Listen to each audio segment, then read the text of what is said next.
Welcome to the Hidden Palace with Skyblaze.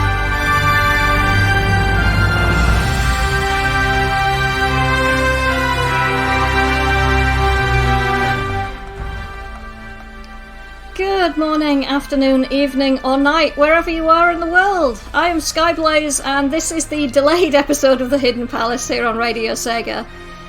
Starting 10 minutes late because of some technical issues, which thankfully we appear to have solved. If all else fails, restart the PC. Turn it off and back on again. Thank you for Resident SD for suggesting that. Yeah, I hope everyone who is experiencing the current heatwave is coping okay. I was feeling a bit unwell yesterday. And I usually use a hot water bottle to help, which not terribly practical when it's 35 degrees Celsius. But, you know, it's a bit cooler today, so here we go. So we've talked about many arcade systems here on Radio SEGA, and we've talked about a few SEGA projects involving theme parks. But I don't think we've talked about this one. And Dawn's saying their cat has melted. Poor Hugo. Larry's also saying that they are a puddle. Well. So I'm usually okay in the heat. It's just when I can't use my pain relief, it's a bit of a problem. So yeah, speaking of hot places, in Florida there was a place which housed the largest array of Sega's games, both arcade and home console, and that place was known as Innoventions, a technical showcase that was found in Disney World's Epcot Center. Resident SD saying, I don't know why the server at the other end not switching its input would be solved by a PC restart on the host end, but that's 2 for 2 for it now, because apparently the same thing happened to Resident SD a couple of weeks ago. So yeah, AltaCast was not connecting to the Radio SEGA server. That was fixed by me restarting my PC, which makes absolutely no sense, but the Radio SEGA server is kind of held together with elastic bands. Anyway, opened in 1994, Sega of America filled out a 10,000 square foot exhibition space with over 150 Mega Drive, well, Genesis, Sega CD and Game Gear games, along with a selection of arcade games and home entertainment technology. The exhibition space was split into 5 different environments: action adventure, sports, family and kids, future and arcade. At the time of its opening, Innoventions hosted 2 of Sega's newest arcade games, known as Virtua Formula and the AS1 arcade module. The Virtua Formula arcade unit was effectively the same as Virtua Racing, although there were a number of cosmetic changes which set it apart from its predecessor, including a different attract mode and title cards, which took advantage of the linking of multiple units together, each of which boasted a massive 70-inch screen. Now, this was 1994, so surely at that point they had to have been CRTs? Can you imagine how massive a 70-inch CRT would have been? Mind equals blown. Don't say Sonic CD noise. Future. Virtua Formula also had the players sit in replicas of F1 cars which had adjustable seats and were hydraulically actuated, which means the car would move as you drove around in your in-game car. Sounds pretty cool, actually. Some people on the Discord are saying that the hamsters that power the Radio SEGA server must have slowed down. It's probably the heat. You probably need to give them some more water. And Resident SD saying, I remember trying to carry a 19-inch CRT. That was painful enough. Yeah, my brain just can't wrap around. I mean, my flat screen TV is 50-inch, and that's massive. So, I don't know. Let's have some music. So from Virtua Racing Deluxe, we have Replay. And from Virtua Racing, we've got the ending theme. So enjoy those, and I'll speak to you after this music break.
And we are back!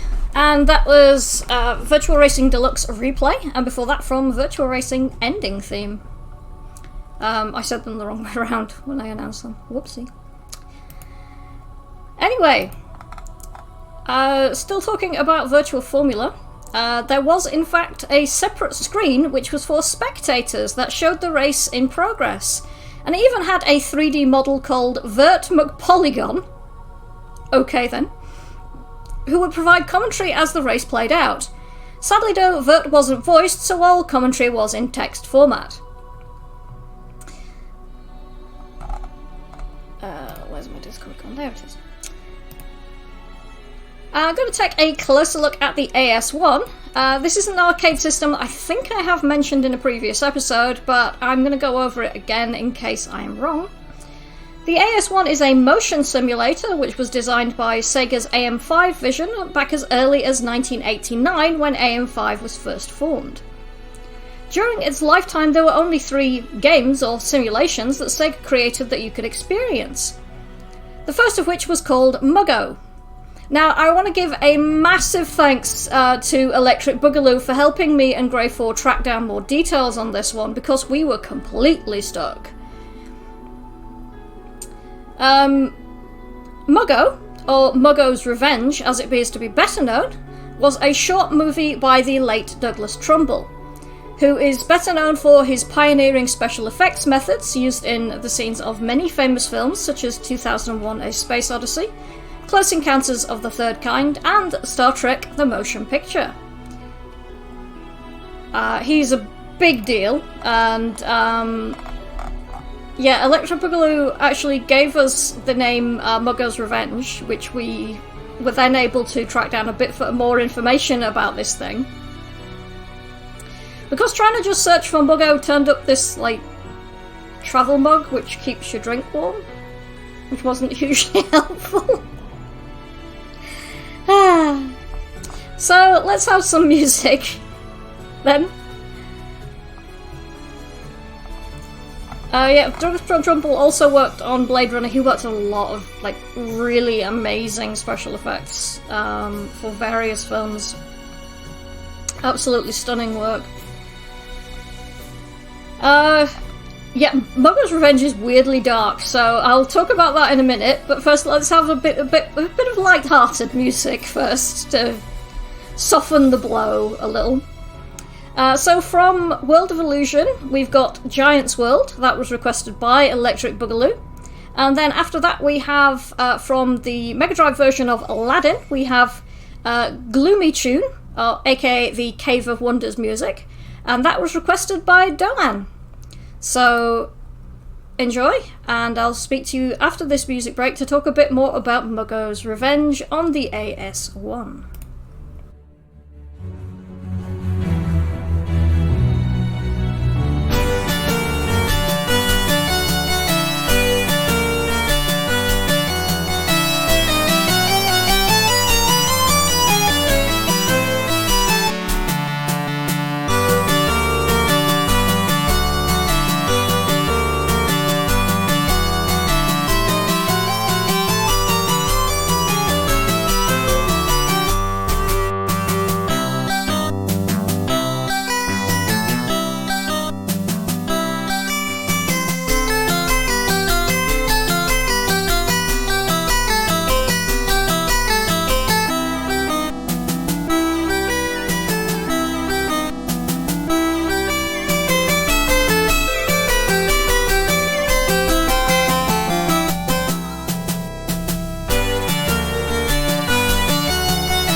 Good morning, afternoon, evening, or night, wherever you are in the world.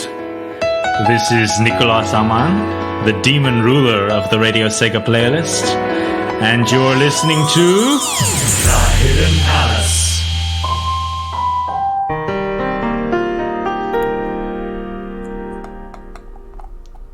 And we are back. And that was Aladdin on the Mega Drive Gloomy Tune, aka the Cave of Wonders theme, requested by Doan. And before that we had from World of Illusion, Giant's World, requested by Electric Boogaloo. So then, Muggo, or Muggo's Revenge. This film sees Muggo, who is depicted as an unkempt alien pig creature, is first of all seen firing on a rat-shaped spacecraft from his own ship, only to be shot down himself by another rat ship that flanks him, sending him careening into a nearby planet. We then see him avoiding various planet-side defences as he makes his way back into space, only to find himself surrounded by a larger number of these rat ships. Muggo then turns to the audience, salutes, closes the door to the cockpit, and we are then shown his ship flying into the centre of the rat blockade, and we watch helplessly as his ship is destroyed by a barrage of missiles from the rat ships. Wow! Is it me, or is that a little bit dark for something which you would probably take your children to see? Anyone else? Or is it just me? Anyway, moving swiftly on. Next we have Scramble Training, which featured Michael Jackson, part of his apparent long-running association with SEGA. Let's not get into that right now, though. Michael Jackson is your flight trainer as you're taken into space and have to work together with your fellow passengers to shoot down enemy spacecraft and obstacles before they fall down to Earth. Once this section is completed, one of your group is promoted to captain based upon your individual performance. They are then responsible for landing the ship back on Earth, the outcome of which may be different depending on how successful your captain was in getting you back on solid ground. So Greyforce saying about Muggo's Revenge, it's like, you know, for kids.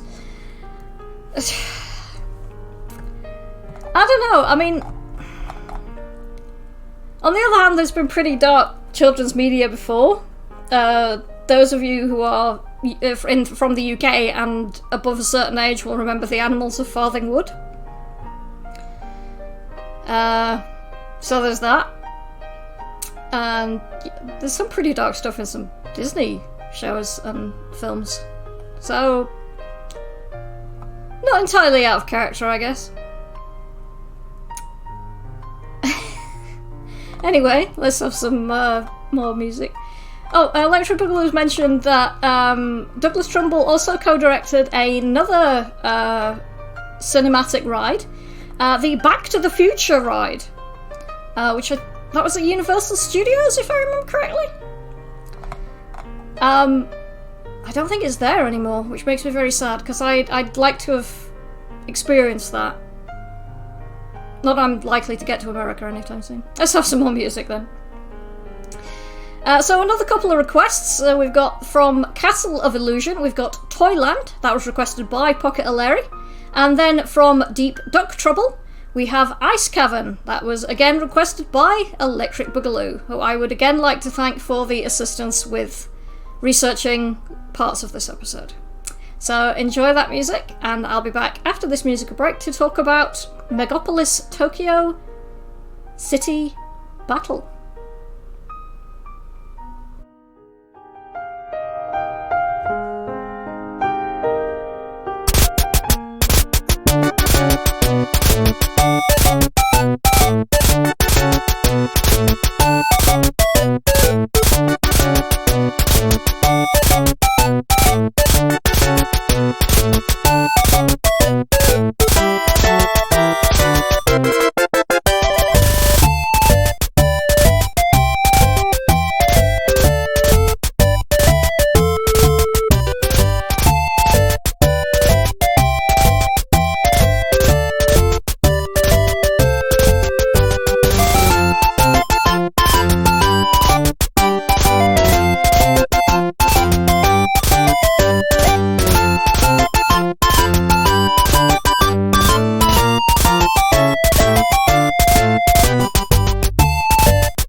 listening to Radio Sega, playing the best Sega music 24/7.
Back. Sorry about that, I got distracted. So that was, where were we? Ice Cavern from Deep Duck Trouble, and before that we had Toyland from Castle of Illusion. Ice Cavern requested by Electric Boogaloo, and Toyland requested by Pocket Larry. Lastly, we have Megalopolis Tokyo City Battle, where you're part of the futuristic Tokyo police force in the year 2154, and you're tasked with recapturing a dangerous eco-terrorist who has escaped while in transit to a maximum security prison, the aforementioned Megalopolis. You'll be flying through the neon cityscape as you track him down, weaving your way around towering skyscrapers, making tight turns through the lower commercial areas, and even working your way underground tunnels, all in the hopes of capturing him before he can wreak destruction on the city.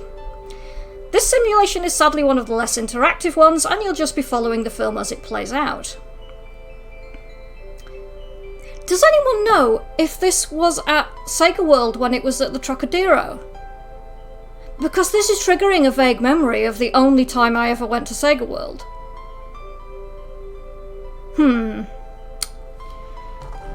Further research required, I think. One interesting bit of trivia about Megalopolis Tokyo City Battle is that it was Tetsuya Mizuguchi's first project with Sega. Those of you unfamiliar with the name will recognise some of his later works, including Space Channel 5 and Rez. Which gives me a great excuse to play some music from Space Channel 5 and Rez, frankly. And Multiclass Geek is realising that he should have requested Quackshot. Yes, you did. Multiclass Geek said they don't remember it as Sega World. Maybe it was something similar, because it's triggering some very vague memories, but I only went once and it was a very long time ago. So, I don't know. Maybe I'm misremembering. So let's have some more music then.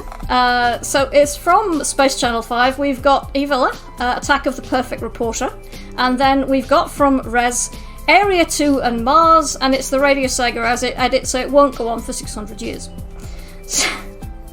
So I hope you enjoy those, and I'll speak to you after this music break to talk a bit about something that never actually made it to the exhibition and is still unreleased. So enjoy, and I'll speak to you after this.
And we are back. And that was, where were we? Res Area 2 and Mars, Radio Sega edit version. And then from Space Channel 5, Evil Attack of the Perfect Reporter. Two pretty different styles of music there. I put a little gif of Morgana dancing from the Persona 5 dancing game, and it did actually look like they were dancing to the Res music, which is pretty entertaining. Doan's saying that Kitty Blob has a rival. Don't worry, Kitty Blob will have their time to shine in just a bit. Worry not. So, as I mentioned previously, during the time at Innoventions, Sega were known for showing off some of their latest games, including Sonic 3 and Knuckles, Aladdin, Vector Man 2, and one game which never actually made it to full production, and that was the unreleased X-Women, The Sinister Virus. This planned spiritual sequel to X-Men 2 Clone Wars would have seen you playing as either Rogue, Storm, or Jean Grey, as they look for a pure sample of the Sinister Virus, created by none other than Mr. Sinister, which has rendered all male mutants incapacitated. And that would have been awesome, because Storm is amazing. She is my favourite. This game was in development by Clockwork Tortoise, who some of you may know for being the creators of the visually stunning but very unforgiving game The Adventures of Batman and Robin. This followed a similar playstyle to the aforementioned Batman game. X-Women would have been a side-scrolling action game which took advantage of each mutant's capability of flying, adding extra dimension in navigating the level. Sadly, due to issues within Clockwork Tortoise, the company closed shop before the game could be finished, and while all the art and music for the game has been completed, there weren't any full levels, and it was apparently coded in assembly language. Oh, Jesus. So there wasn't anyone available to finish the job. For those of you who don't know, assembly is a very low-level language. It's very close to the hardware. So unless it is very, very carefully documented and commented, anyone who hasn't already worked on it is going to be kind of fumbling around in the dark. So it's no real surprise that it couldn't be handed over to another company to complete the work. What also didn't help was that it was being set for a 1996 release, meaning it was going up against Sega's newest console, the Sega Saturn.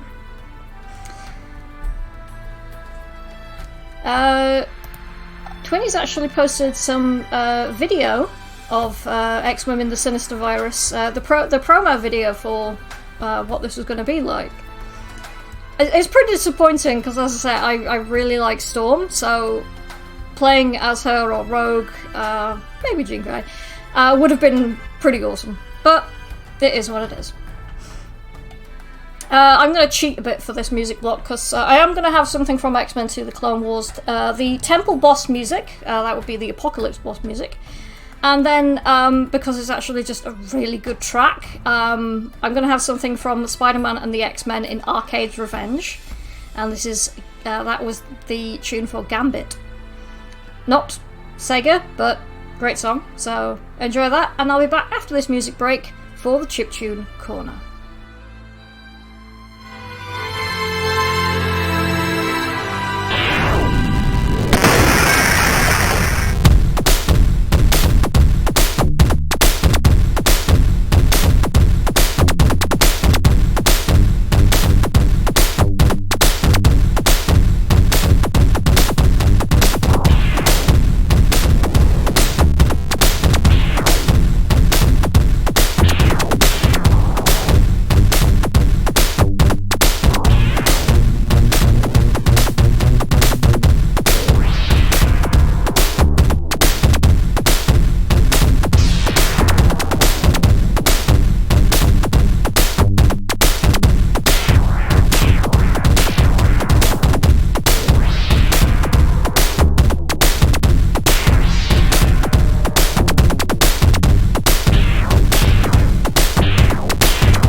Hi, I'm Resident SD, host of Lion Live, and when it comes to boosting your Sega education, there's no better place than the Hidden Palace on Radio Sega.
And we are back, and that was Spider-Man and the X-Men in Arcade's Revenge. That was a track called Gambit. And before that we had from X-Men 2 Clone Wars, Temple Boss, Apocalypse. Now, into the chiptune corner. I first discovered this band when I was working at an industrial metal festival in my hometown, which is called Resistance, or TANS to fans. People who are into industrial metal will probably know the one I'm referring to. This band blend chiptune with industrial metal and electronic body music, or EBM.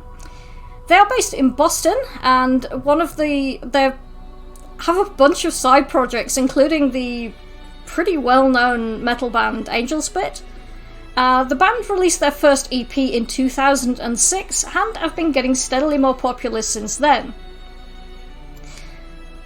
While they are not to everyone's taste, I encourage you all to check them out and make up your own mind. You can find them at their official website, which is www.thegothsicles.com. Or you can find them on Twitter, where their handle is @thegothsicles. So this is Ultra Sweaty by the Gothsicles. Have a listen. I think Kitty Blob is going to get a workout for this one. Let me know what you think, and I'll be back after this to close out the show.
See, I told you Kitty Blob would get a workout. So that was the Gothicals Ultra Sweaty. If you like that, I suggest you check out their website and see what other stuff they have to offer. They've done a whole range of stuff in kind of... They did an entire song which is about hockey on the NES. It's very strange. But yeah, I quite enjoy that track of theirs. I quite enjoy the one about hockey as well. It's very silly. Anyway, thank you everybody for tuning in today, especially those who managed to follow me over from to Sunday from yesterday. I am not going to be around next week as I am going to be at Kitacon in Coventry here in the UK. I'll be performing a DJ set on Saturday night from 9 PM until 10:30 PM. So if you are also going to Kitacon, be sure to come and say hello. It would be nice to meet some of you. However, do be sure to tune in tomorrow evening as the SEGA guys are returning to the Guest Nights block starting from 6 PM UK time. This show will air every other Monday from there on after, and Radio Sega will be the exclusive home for premieres and podcasts from the SEGA guys. So we've got one last track to go out on. Resident SD saying good luck with the DJ set. Thanks Resident SD. I haven't done a DJ set since pre-pandemic, so I'm a little bit nervous. So if you do see me at Kitacon, please say hi and give me some encouragement. Request some tracks if you want, and I'll see about adding them to the set. I'm going to be very cheeky, because we've been talking about Disney, and there's a certain game series that involves Disney that I'm rather fond of. So, we have from Kingdom Hearts 2 Sanctuary, which is going to be the last track I'm going to play tonight.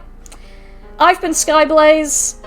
This has been The Hidden Palace here on Radio Sega. Take care, everybody, and good night.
Show me how to see the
Enjoyed the show? Check out the full Radio Sega live schedule at radiose.ga/shows. Radio Sega, playing the best Sega music 24/7.